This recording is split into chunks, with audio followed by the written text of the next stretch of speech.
এপিসোডের শুরুতেই আমরা দেখি অনেকগুলো ক্যারেজ উইটনাসের দিকে রওনা হয়েছে। নিলস, ইটু আর এমন সেগুলোকে এসকর্ট করছে, আর রিও তাদের সঙ্গে আছে। পরের দৃশ্যে নিলস রিওকে বলে, শুনেছিলাম তুমিও উইটনাসে যাচ্ছ, কিন্তু ভাবিনি যে আমরা একই কাজের জন্য যাচ্ছি। রিও তখন তাকে জিজ্ঞেস করে, তুমি কি সত্যিই তোমাদের পার্টির নাম রুম 10 রাখতে চাও? নিলস হালকা হাসি দিয়ে জবাব দেয়, হ্যাঁ, এই নামটাই আমাদের সবচেয়ে ভালোভাবে উপস্থাপন করে, আর এটি রুম 10-এর প্রথম মিশন। এরপর রন তাদের বলে, ওখানে গিয়ে আবার ফিরে আসতে আমাদের মাঝে মোট 9 দিনের বিরতি থাকবে। এটা তো বেশ লম্বা সময়। নিলস অবাক হয়ে বলে, তুমি কি জানো না সব কিছুই উইটনাসের ওপেন ফোর্ট ফেস্টিভ্যালের জন্য? এই উৎসবটা প্রতি 5 বছরে মাত্র একবারই হয়। ফেস্টিভ্যালের কথা শুনে রিওর মুখে উচ্ছ্বাস ফুটে ওঠে। তাহলে তো দারুণ মজা হবে, সে উত্তেজিত গলায় বলে।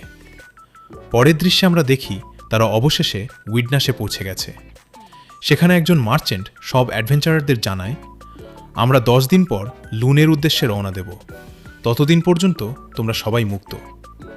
নিলস তখন রিওকে বলে, দেখো কত খাবারের স্টল বসেছে, চলো ঘুরে দেখি। রিও রাজি হয়ে যায়।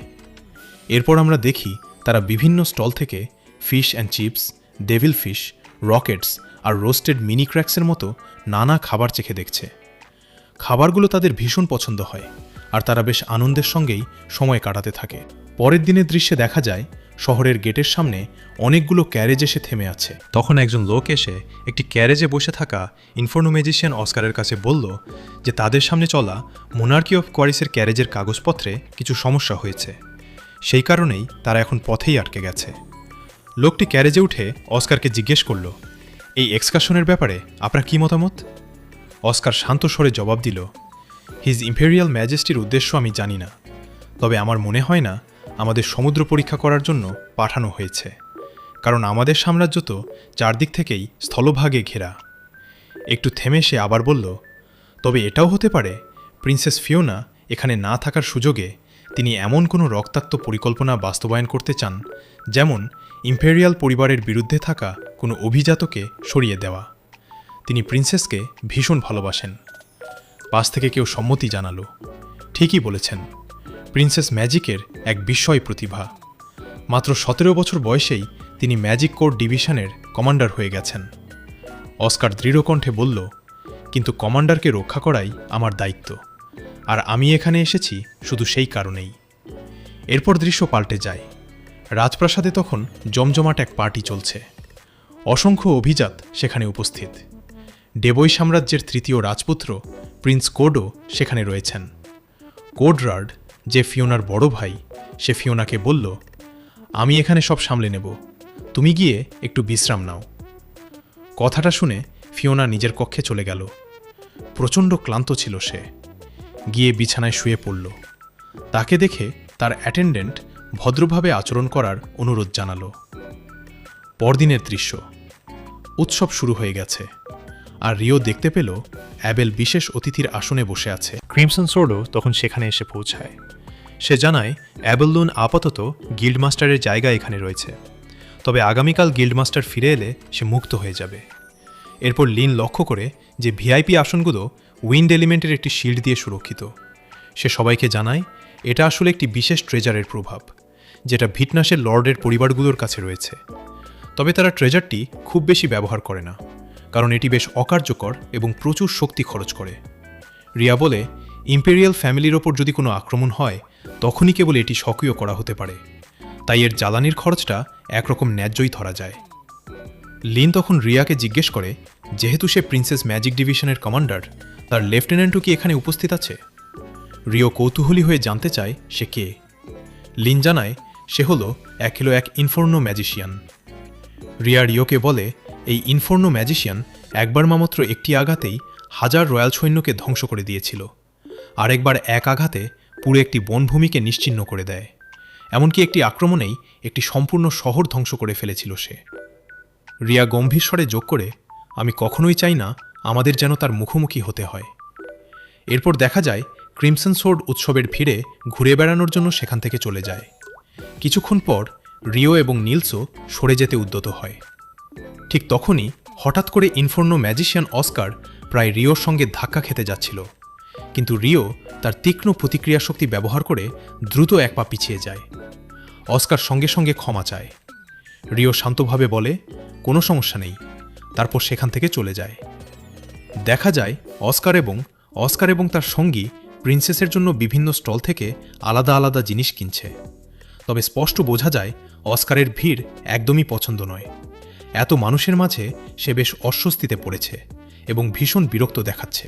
আর তোমরা কি জানো, আমি ভিডিও আপলোড করার পর 24 ঘন্টা পর্যন্ত তোমাদের কমেন্টের আশায় বসে থাকি আর সব কমেন্টের উত্তর দেই, কিন্তু তোমরা কেউ কমেন্টই করো না। এরপরের দৃশ্যে আমরা দেখি ক্যানাডার অ্যাবলের সঙ্গে দেখা করে।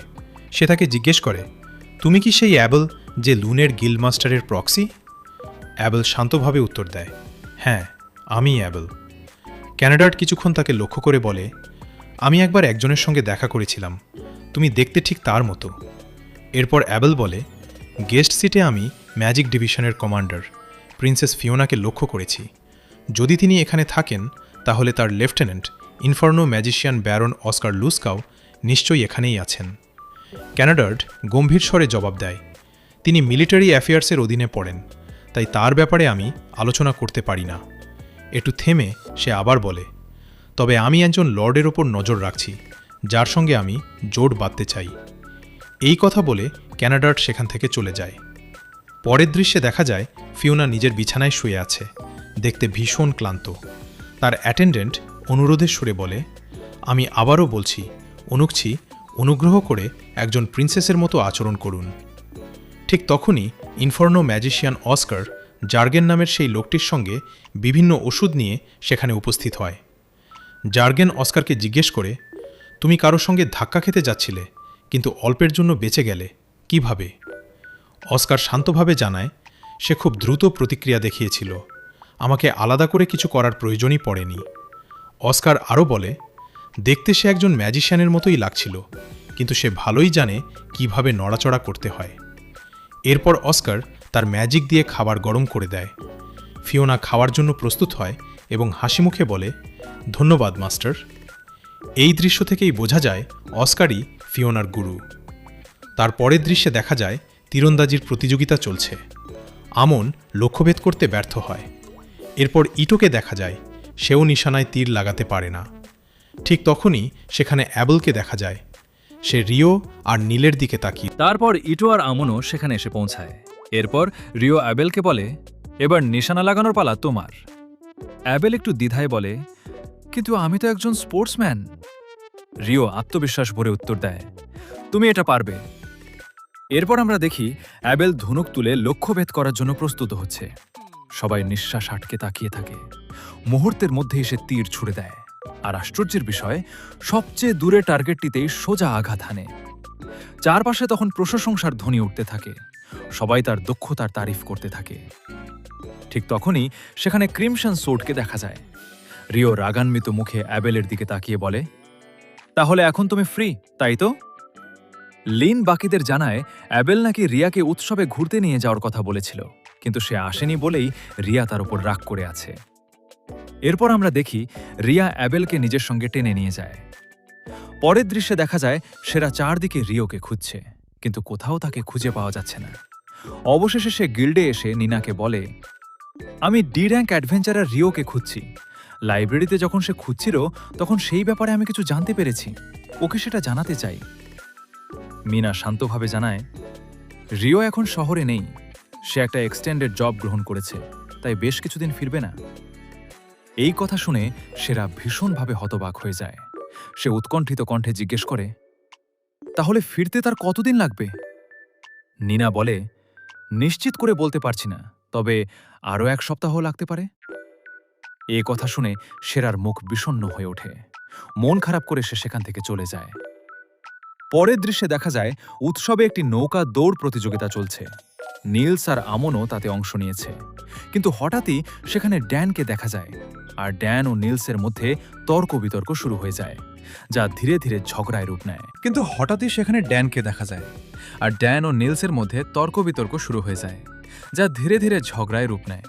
তারপর আমরা দেখি রেস শুরু হয়ে যায়। তখন জানা যায় এই রেসটি শুধুমাত্র অ্যাডভেঞ্চারারদের জন্যই, কারণ তারা চাইলে অন্য নৌকায় আক্রমণও করতে পারে। রেসের মাঝে আমরা দেখি নীলস আর ও একে অপরের সঙ্গে ভীষণ লড়াইয়ে জড়িয়ে পড়েছে। দুজনেই একে অপরের ওপর লাগাতার আক্রমণ করছে। আক্রমণ করতে করতেই তারা নিজেদের নৌকার প্যাডেল পর্যন্ত ভেঙে ফেলে। এরপর তারা নৌকা চালানো তাদের পার্টনারদের কাছ থেকে প্যাডেল নিয়ে আবার লড়াই শুরু করে, কিন্তু সেগুলোকেও শেষ পর্যন্ত ভেঙে ফেলে। ফলে তাদের নৌকাটি সেখানেই থেমে যায়। নৌকা আর এগোতে না পারায় তারা হাতাহাতিতেই একে অপরের সঙ্গে লড়তে থাকে। ব্রিজটি পার হলেই তারা জয়ী হতে পারত, কিন্তু এই মারামারির কারণেই এখন তারা শেষ স্থানেই থাকবে। লড়াই চলতে চলতেই একসময় তাদের নৌকা উল্টে যায় আর সবাই পানিতে পড়ে যায়। তারপরও দেখা যায় শেষ হয়ে গেলেও তারা একটি পুরস্কার পায়, কারণ তারা দর্শকদের সবচেয়ে বেশি বিনোদন দিয়েছিল। কিন্তু মজার ব্যাপার হলো, পুরস্কার পাওয়ার সময়ও তারা একে অপরের সঙ্গে ঝগড়া করেই চলেছে। পরের দৃশ্যে আমরা একটি বিশাল ও অবিশ্বাস্য সুন্দর জাহাজ দেখি। রিও, আমন আর ইতো লক্ষ্য করে যে জাহাজটির আকার বেশ অদ্ভুত আর তাতে কোনো পালও নেই। ঠিক তখনই হিউ সেখানে এসে জানায় এই জাহাজটির নাম রেইন শুটার। এটি ম্যাজিক স্টোন আর অ্যালকেমের সমন্বয়ে চলে। হিউ বোঝায় উইন্ড ম্যাজিক জাহাজটিকে পানির উপরে ভাসিয়ে রাখে আর ওয়াটার ম্যাজিক তাকে সামনে ঠেলে দেয়। হিউ অবাক হয়ে বলে এটা সত্যিই অসাধারণ, আর এটি তৈরি করতে খরচ হয়েছে ৩৭০ বিলিয়ন ফ্লোরেন্স। এরপরের দৃশ্যে আমরা সবাইকে একটি ক্রসবো দোকানে দেখি। ইতো একটি ক্রসবো কিনতে চায়, কারণ সে নীলস আর ওকে লড়াইয়ে সাহায্য করতে চায়। তারপর দোকানের মালিক তাকে একটি ক্রসবো দেখায়, যেটা দিয়ে খুব দ্রুত গতিতে তীর ছোড়া যায়। আমরা দেখি ইতো সেই ক্রসবোটি বেশ পছন্দ করে। এরপর দেখা যায় সবাই উৎসবে দারুণ আনন্দ করছে। কিছুক্ষণ পর হিউ সেখান থেকে চলে যায়। এরপর দৃশ্য বদলে যায়। রাজপ্রাসাদে একটি পার্টি চলছে। সেখানে কনরাড আর অ্যাবেল কথা বলছে। ঠিক তখনই ফিওনা সেখানে আসে। কনরাড অ্যাবেলকে ফিওনার সঙ্গে পরিচয় করিয়ে দেয় এবং বলে, এ হচ্ছে আমার ছোট বোন। তারপর সে ফিওনাকে বলে, এ হলেন স্যার অ্যাবেল, তিনি একজন অত্যন্ত দক্ষ বি র্যাঙ্ক অ্যাডভেঞ্চারার। এ কথা বলেই তারা দুজন সেখান থেকে সরে যায়। এরপর দেখা যায় অ্যাবেলের কাছে তার তলোয়ার নেই। এ নিয়ে সে কিছুটা চিন্তিত হয়ে পড়ে। তবে সে প্রোটেক্টিভ শিল্ডটির দিকে তাকিয়ে ভাবে হয়তো এর প্রয়োজনই পড়বে না। পরবর্তী দৃশ্যে দেখা যায় সেই প্রোটেক্টিভ শিল্ডের তারে কোনো সমস্যা হয়েছে, ফলে সেখানে আর মানা প্রবাহিত হচ্ছে না, আর এর কারণেই ব্যারিয়ারটি বন্ধ হয়ে যায়। তারপর দেখা যায় কেউ কন্ট্রোল রুমে থাকা লোকদের ওপর আক্রমণ করে। ঠিক তখনই প্রাসাদের ভেতরে এক ভয়ঙ্কর বিস্ফোরণ ঘটে, আর সেখানেই এপিসোডটি শেষ হয়। তো বন্ধুরা, এটাই ছিল দ্য ওয়াটার ম্যাজিশিয়ানের এপিসোড 10-এর কাহিনী। আমাদের আজকের লাইক এম হলো 40টা। ভিডিওটি ভালো লাগলে লাইক করুন, চ্যানেলটি সাবস্ক্রাইব করুন আর বেল আইকন চাপতে ভুলবেন না। আবার দেখা হবে পরের ভিডিওতে। Tata, bye bye.